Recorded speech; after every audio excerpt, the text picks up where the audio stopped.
made a video that was much longer, and it was my first reaction to the incident in SM in Davao City. So that was my first reaction. That was the knee-jerk reaction. And then I watched the post one more time, and I want to just state facts before making the reaction. So the facts were a group of teenagers, a mix of like trans and gay teenagers went inside a bathroom to take a selfie, a female bathroom to take a selfie, and then the guy, screamed at them to leave. And as much as I love the LGBTQIA community, I just want to state some facts kung asa pod gikan ang katong lalaki. And of course, dapat balanse, no? Both sides. So first, if you are a gay man, which in that case, bisan pag one of them trans na gyud and taas na siyag buhok, girl, hard pa ka. Palangga, hard pa gyud ka. Murag, I checked the video, I checked your other videos and the photo from kanang inyong lakaw, and I just, langga. I acknowledge, mali ang approach sa lalaki sa inyo. Mali siya. I will not stand with him anang dapita. Okay? He could have said it nicely instead of sounding and acting like a homophobe. Pero you're in Davao City, langga. Lahira ba na ang tubig diha? Bisan biyag mali sila, ilabang ipugos nga sakto sila, so adjust na lang yung ka.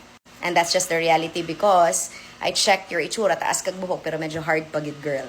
Dili pa jud. Dili pa level nila Madam Lars ug Madam Jess nga imong pasi aron sa CR sa mga lalaki. Murag ang mga lalaki ang maikog, dili sila. And dili gid po ko musugot ana had that been the case. Had that been the case, that had you been softer and more feminine, that kana bitang pagawason ka sa CR sa mga babae, mismo ako nga makakita siguro siguro ko, sir, what man may nabasto sa iya just for being, herself. But since I don't know you guys personally, so I don't know whether you're a trans woman or a gay man, this is the reality. The reality is, if you are a gay man, you look like a man, sa pagtaas kag buhok, it will not be comforting for you to enter a ladies' bathroom. Although your intentions was never nga mang bastos, nag-selfie naman mo, well, the reality is people will not adjust for you, most especially homophobes. Most especially people that will insist na sakto sila bisan mali sila. And at the end of the day, I saw your kanang point, no? For posting that. Because yes, you did not deserve to be screamed at. Nobody is. And had I been there, had I been one of your friends nga babae, nga gisyagitan ka, dili ikaw akong patubagon, ako ang motubag. Kay dili bang gid pud sakto ang iyang pag-approach sa imuha, and with all this biological male bullshit. Kay on the other hand kanilang pod, sa side pod sa lalaki, if you are a father to daughters, need I remind you, sir, that the problem of women is not trans women. The problem of women in bathrooms is not a gay man entering it. The problem of your daughters in the future that you should be guiding them through are narcissistic men. Men nga bisan pagdaghag tato, pero ngilad og batasan kay dili tanang lalaki nga daghag tato buotan, nabi apoy mga animalon. As a father, dapat protektahan nimo imong mga anak against mga lalaki nga mga animalon in the future. Dito doan tanan imo imong mga anak nga mukulata og lalaki if you don't want the cruel world to hurt them. Because that's what our father did to us, me and my sister. Our father did not raise us weak. He taught us that the world will not be fair to women like us. Therefore, we need to be in the masculine, especially if he's not always there to take care of us. If you are a father to little girls, teach your little girls that it's how to treat a woman. Kay dili biya tanang papabuutan. Ang problema ra bas mga babae, ang mga lalaking pagasto o pabuhi. Ang problema sa mga babae, ang mga lalaking cheater, ang mga lalaking bakakon o user, ang mga lalaking abusive nga mangulata. Kana ra ba gyud ang problema sa future sa imong mga anak nga babae, dili ang bayot nga nag-selfie sa CR, sir. So that's one thing. That's reality. And na ako'y nakita dito sa post nga nag-comment nga duha ka friends na ako nga yes na sila mga anak, and I would say the same. Labi na nga kibaw ko tong isa cheater ra ba. And to think nga besh, ang imong itudlo sa imong anak babae, no, nga kulatahon ang iyang uyab og mag-cheat, dili nga mo stay just because ni stay ang mama ato nga bata sa imuha bisan pag cheater ka. So mao na siya, no? Balanse ba? Balanse nga girl o hard paganita, di paganita, overly feminine, and murag mo fit in pata sa CR sa mga lalaki bisan pag di ka komportable. It's the reality. It's the reality gyud that dili pagid mo adjust ang kalibutan para ninyo. And it's the reality labi na gyud sa lugar o gaasa mo medyo Di pa jud kayas mindset, sis. Ay mo na, nakasugakod kag nga atong nga klase nga lalaki. Di mo gid unta na to kailangan isug-isugan ba? Dili gid to kinahanglan isug-isugan. Pwede ra gyud ta na ka sir nga you address the kids. Kids gyud sila compared to you kay mura mga teenager pa. Di ba, you could have addressed them. Pero bisan ako pod, if nakita to na ako na incident, mo comment jud ko yads. Mahiritan jud ka diri nga side yads, ayaw na lang sa kay makakita o niya sa imong di kasabot, makuanan jud ka. See? That's how I would have reacted. Kay ako personally, mas problema ko sa trans woman. Kaya ako, mulata man ko, ay, problema na ako na. Pero syempre, ang kaning uban nga mga lamya-lamya kay nga, kanang mga anak kayo, girl, wa makaon sa asbayot, day.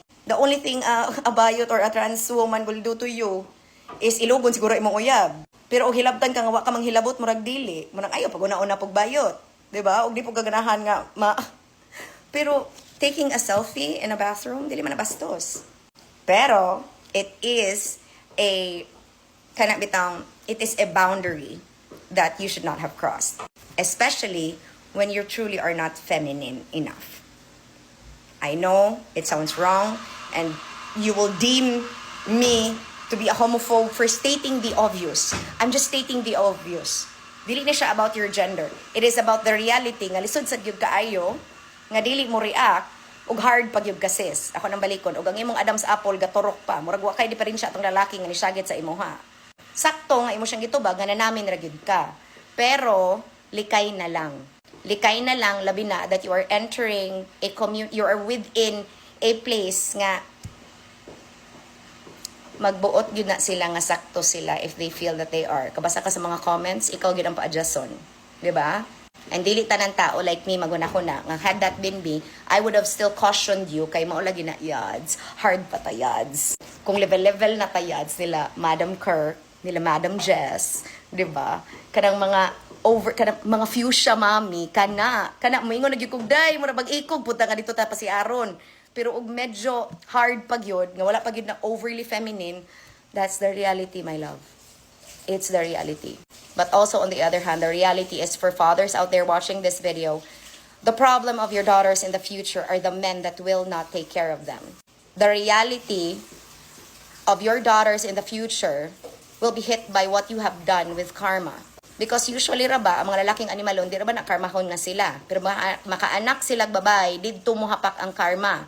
And by then, kana ra ba nga karma, deserve, nga naman.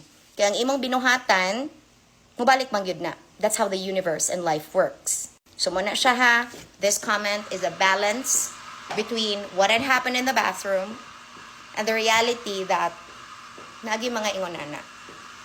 Okay? I understand, nga dikit ka mo CRs sa lalaki, kay damak manggid baho. Nya laing sa kainang lagi ga blouse ka, taas kag buhok, nya mutindog pa ka. 'Di ba?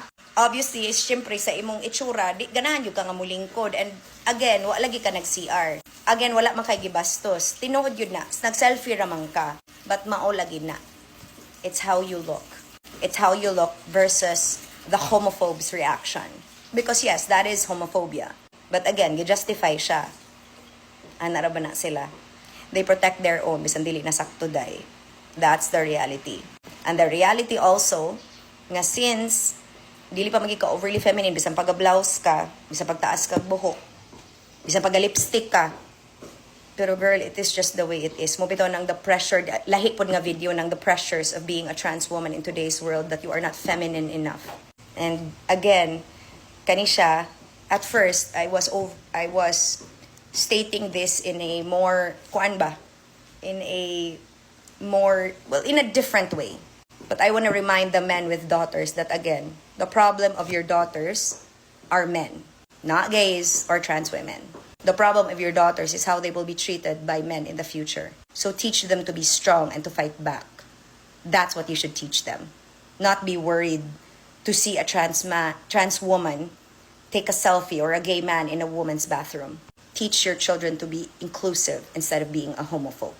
But then again, kita na tas future si mga anak babae na, sir. Homophobe yun na in the future. Unless they learn better from you. Ingat!